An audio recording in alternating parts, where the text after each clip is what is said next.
আমরা সবাই জানি আমাদের রাজা রামমোহন রায় এবং লর্ড উইলিয়াম বেন্টিঙ্কের প্রচেষ্টায় 1829 সাল নাগাদ ভারত থেকে আইনিভাবে সতীদাহ প্রথা নিষিদ্ধ করা হয়েছিল। কিন্তু আপনারা কি এটা জানেন, বিংশ শতকের শেষের দিকে যখন মানুষ চাঁদে পৌঁছে গেছে, পৃথিবীতে কম্পিউটার বিপ্লব শুরু হয়ে গেছে, তখন আমাদের এই ভারতবর্ষের বুকে একজন 18 বছর বয়সী তরুণীকে জ্যান্ত পুড়িয়ে মারা হয়েছিল। তা আবার এমনি এমনি নয়, ঢাকঢোল বাজিয়ে, মেলা বসিয়ে।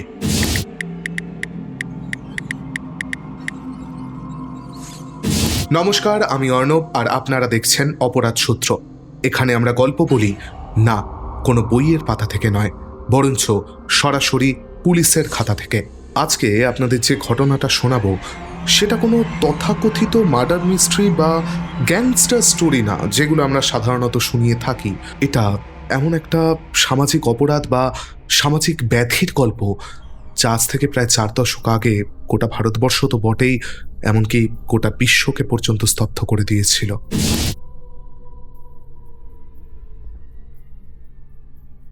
আসুন এই ঘটনাটা শুরু করি আমাদের গল্পের কেন্দ্রীয় চরিত্র রূপ কানোয়ারের কথা দিয়ে। এই রূপ কানোয়ার ছিল রাজস্থানের জয়পুরের একটি মধ্যবিত্ত শিক্ষিত পরিবারের মেয়ে। সে নিজেও যথেষ্ট শিক্ষিত ছিল। আপনারা আজকের দিনের হিসেবে ভাববেন না, আপনারা ভেবে দেখুন 1987 সালের রাজস্থানের পরিপ্রেক্ষিতে সে ম্যাট্রিকুলেশন পাশ করেছিল, এবং যেটা তৎকালীন রাজস্থানের ওই এলাকার অন্যান্য মেয়েদের তুলনায় অনেক বেশি শিক্ষাগত যোগ্যতা। তো এই 1987 সালেরই গোড়ার দিকে ধুমধাম করে রূপ কানোয়ারের বিয়ে হয়। তার বিয়ে হয়েছিল রাজস্থানেরই দেওরালা গ্রামের মাল সিং শেখাওয়াতের সঙ্গে। এই মাল সিং শেখাওয়াতও কিন্তু ছিল শিক্ষিত যুবক। সে ছিল তখনকার দিনে সায়েন্স গ্র্যাজুয়েট। বিয়ের পর রূপ কানোয়ার জয়পুর ছেড়ে চলে আসে এই দেওরালা গ্রামেই। সেখানেই সে শ্বশুর বাড়িতে থাকতে শুরু করে।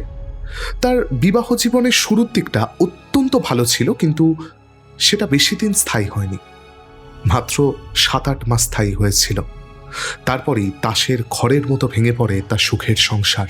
1987 সালের 3রা সেপ্টেম্বর রূপের স্বামী মাল সিং বহুদিন ধরেই গ্যাস্ট্রোএন্টেরাইটিসে ভুগছিলেন এবং তার লিভারেরও ক্রনিক ডিজিজ ছিল। হঠাৎ করে সেদিন সে অত্যন্ত অসুস্থ হয়ে পড়ে। তাকে সঙ্গে সঙ্গে নিকটবর্তী হাসপাতালে নিয়ে যাওয়া হয়, কিন্তু হাসপাতাল কর্তৃপক্ষ অনেক চেষ্টা সত্ত্বেও মাল সিংকে বাঁচাতে পারেনি। মাত্র 24 বছর বয়সে ওই 3 তারিখ মাল সিং মারা যায়। মাল সিংয়ের মৃত্যুর খবর যখন তার গ্রামে পৌঁছয়, গোটা পরিবার কান্নায় ভেঙে পড়ে। আপনারাই ভেবে দেখুন না, একটা 24 বছরের ছেলে যদি মারা যায়, তার বাবা মা পরিবারের ওপর দিয়ে কি যায়। আর রূপের কথা ভাবুন, মাত্র 7-8 মাস হয়েছিল সে বিয়ে করে এসেছিল, রাতারাতি সে বিধবা হয়ে গেল। কিন্তু এই গোটা পরিবারের শোকের আবহটা রাতারাতি বদলে গেল ষড়যন্ত্রের আবহে। তাদের গ্রামের রাজপুত সমাজের বেশ কিছু প্রভাবশালী ব্যক্তি এবং মাল সিংয়ের পরিবার মিলে শুরু করে একটা ভয়ঙ্কর পরিকল্পনা। তারা ঠিক করে মাল সিংয়ের চিতার সঙ্গেই রূপ কানোয়ারকে সতী করা হবে। তার কারণ, এতে তাদের রাজপুতানার গৌরব বৃদ্ধি পাবে, এতে করে তাদের গ্রামটা একটা তীর্থস্থানে পরিণত হবে এবং তাদের পরিবারেরও সম্মান অনেকাংশে বেড়ে যাবে। 4 সেপ্টেম্বর 1987 গ্রামের শ্মশানেই মাল সিংয়ের শেষকৃত্যের আয়োজন করা হচ্ছিল, আর সঙ্গে সঙ্গে আয়োজন করা হচ্ছিল একজন জ্যান্ত মানুষকে পুড়িয়ে মারবারও। এখানেই সবচেয়ে বড় বিতর্ক, জানেন তো, রূপ কানোয়ার কি নিজের ইচ্ছে সতী হতে চেয়েছিল, নাকি তাকে জোর করে পুড়িয়ে মারা হয়েছিল? আমরা এবার আপনাদেরকে যে তথ্যগুলো দেব সেগুলো তখনকার মানবাধিকার কর্মী যারা ছিলেন তাদের রিপোর্টের ওপর বেস করে দেবো, এবং এর মধ্যে বেশ কিছু কোর্টের রিপোর্টও আমরা সংযুক্ত করব। প্রত্যক্ষদর্শী এবং তদন্তকারী অফিসারদের মতে রূপ কানোয়ারকে শারীরিক এবং মানসিকভাবে সতী হওয়ার জন্য প্রস্তুত করা হয়েছিল। কিভাবে হয়েছিল জানেন? হ্যাঁ, আগেও যেভাবে প্রস্তুত করা হতো, তাকে প্রচুর পরিমাণে ড্রাগস এবং আফিম সেবন করানো হয়েছিল, যার ফলে সে নিজের সিদ্ধান্ত নেওয়ার ক্ষমতা হারিয়ে ফেলেছিল। প্রত্যক্ষদর্শীদের মতে যখন সে বিয়ের সাজে, মানে বিয়ের কাপড় এবং বিয়ের গয়না পরে শ্মশানের দিকে হেঁটে হেঁটে যাচ্ছিল, তখন সে ঠিক করে হাঁটতে পর্যন্ত পারছিল না। পারবে কি করে? তাকে তো প্রচণ্ডভাবে আফিমের ওভারডোজ দেওয়া হয়েছিল। তাকে 3-4 জন মিলে ধরে ধরে নিয়ে যাচ্ছিল শ্মশানের দিকে। তাদের পিছনে নাকি মানুষের ঢল নেমেছিল। ওই দেওরালা গ্রাম তো বটেই, আশেপাশের আরও 3-4টি গ্রাম থেকে অসংখ্য মানুষ এসেছিল। হাজার হাজার মানুষ এই মেয়েটির পিছন পিছন চলেছিল, এবং একটা মেয়েকে যেখানে পুড়িয়ে মারতে নিয়ে যাওয়া হচ্ছে তার পিছনে সবাই সতী মাতা কি জয় স্লোগান দিতে দিতে চলেছিল। কি নৃশংস ভেবে দেখুন, কুসংস্কার মানুষকে কোথায় নিয়ে যেতে পারে। সকাল 10:30 নাগাদ মালসিংয়ের চিতা সাজানো শেষ হয়। বিরাট কাঠের চিতার ওপর মালসিংয়ের দেহটা শুইয়ে দেওয়া হয়। তারপর সেখানে জোর করে রূপকেও বসিয়ে দেওয়া হয়। তার কোলে মালসিংয়ের মাথাটা রেখে দেওয়া হয়। তারপর তার শরীরের ওপর চারদিক থেকে ভারী ভারী কাঠ চাপিয়ে দেওয়া হয়েছিল, যাতে সে ভুল করেও চিতা থেকে বেরিয়ে আসতে না পারে।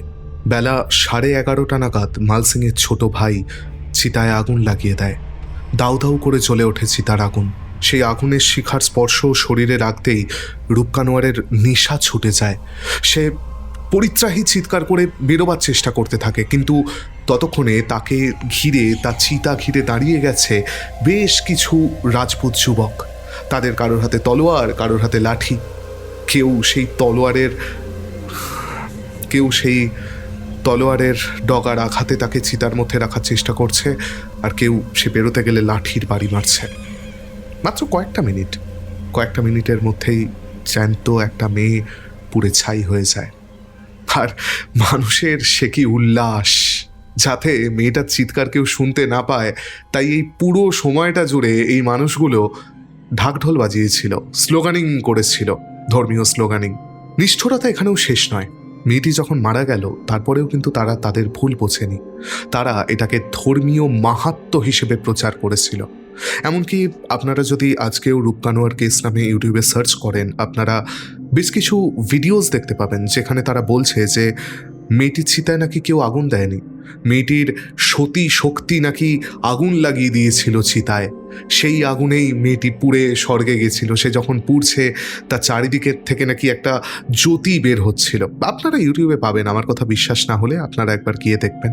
যাক, আবার ঘটনায় ফিরি। ঐতিহ্য অনুযায়ী এই ঘটনার 11 দিন পরে গ্রামে, মানে ওই চিতার স্থানে যেখানে চিতাটি জ্বালানো হয়েছিল, সেখানে চুনরি মহোৎসবের আয়োজন করা হয়। সেই চুনরি মহোৎসবের ওপর রাজস্থান হাইকোর্ট কড়াভাবে স্টে অর্ডার জারি করে। মানে বলা হয়েছিল যে এরকম কোনো উৎসব করা যাবে না, কিন্তু প্রশাসন এবং পুলিশের নিষ্ক্রিয়তাকে কাজে লাগিয়ে, কোর্টের অর্ডারকে বুড়ো আঙুল দেখিয়ে রাজস্থান এবং রাজস্থানের বাইরে থেকেও বহু জায়গা থেকে লক্ষ লক্ষ মানুষ, হিসেব অনুযায়ী প্রায় 3 থেকে 4 লক্ষ মানুষ এই মেলায় যোগদান করে।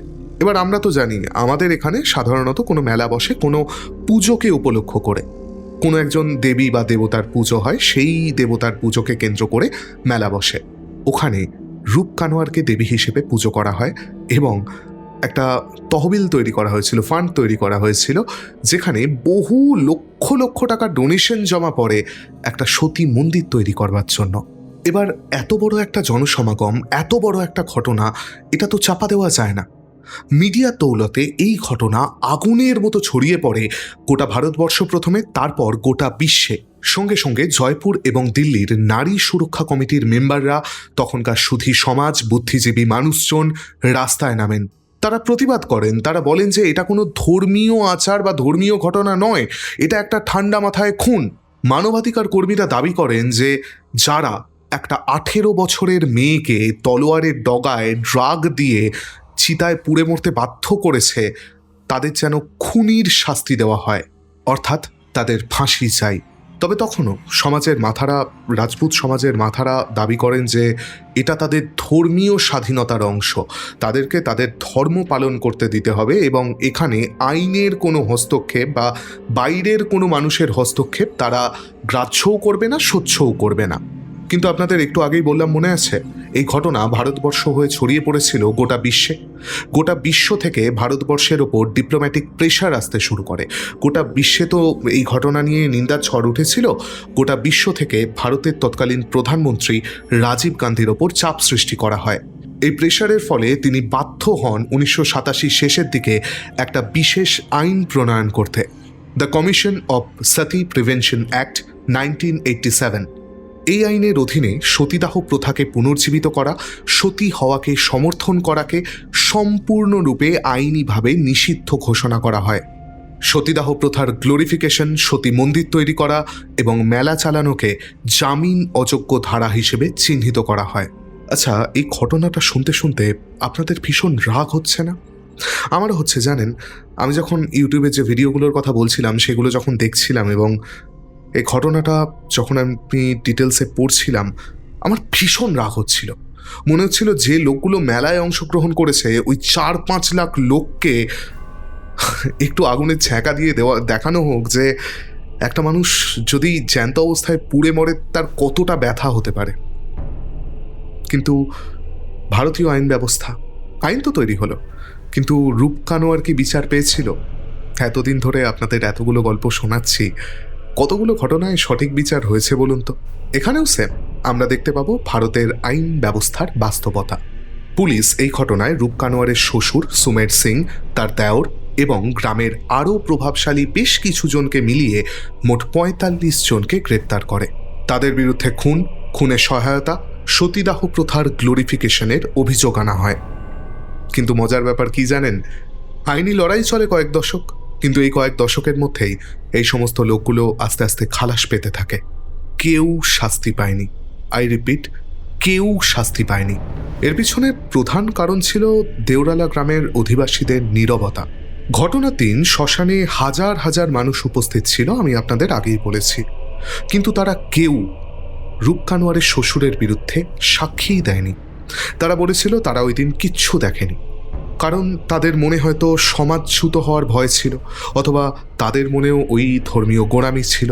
এমনকি 2024 সালের সাউথ ইন্ডিয়ান জুডিশিয়াল সিস্টেমের একটা আপডেটে আমরা দেখতে পেয়েছি বাদবাকি যে কজন অভিযুক্ত তখনও গ্রেপ্তার হয়েছিল তাদের পর্যন্ত আদালত ছেড়ে দিয়েছে, মুক্তি দিয়েছে। রূপ কানোয়ারের এই নৃশংস খুনের জন্য একজনও শাস্তি পাননি। এই রূপ কানোয়ার কেস ভারতবর্ষের ইতিহাসের পাতায় একটা চিরকালীন কালিমালিপ্ত অধ্যায়। আপনারা ভেবে দেখুন, আমাদের দেশ ভারতবর্ষকে, যাকে আমরা হয়তো প্রাণের থেকেও বেশি ভালোবাসি, সেই দেশকে বিশ্ববাসীর সামনে কতটা ছোট হতে হয়েছিল শুধুমাত্র এই কয়েকজন অশিক্ষিত ধর্মান্ধ লোকের জন্য, যারা হয়তো নিজেদের লাভই চেয়েছিল। তারা ধর্ম বাঁচাতেও চায়নি, তারা নিজেদের লাভই চেয়েছিল। হয়তো ওখানে একটা মন্দির বানালে তাদের তো অনেক ডোনেশন আসতো, অনেক সুবিধে হতো, মেলা থেকেও কি কম ইনকাম হয়? আমাদের জানেন তো, এই অন্ধত্বগুলো সমাজ থেকে সরাতে হবে। একটা কথা সবসময় মাথায় রাখবেন, আপনার ধর্ম, আপনি যে ধর্মেরই হন, সেই ধর্মই অন্য মানুষের ক্ষতি করা আপনাকে শেখায় না। যদি শেখায় তাহলে ভাববেন আপনার ধর্মের ভুল ব্যাখ্যা করা হচ্ছে। ধর্ম চিরদিন ভালোবাসতে শেখায়, ধর্ম চিরদিন ধারণ করতে শেখায়। একটাই স্বস্তির কথা জানেন তো, এই ঘটনার পর থেকে ভারতবর্ষে আর কোনো বড় সতীদাহের ঘটনা ঘটেনি। আইন কঠোর হওয়ার ফলে সমাজ বাধ্য হয়েছে এই ঘৃণ্য কুপ্রথাকে মাটি চাপা দিতে। শেষ পর্যন্ত একটা কথাই বলবো, কুসংস্কারকে দূর করার জন্য শিক্ষার আলোর থেকে বড় অস্ত্র আর কিচ্ছু হয় না।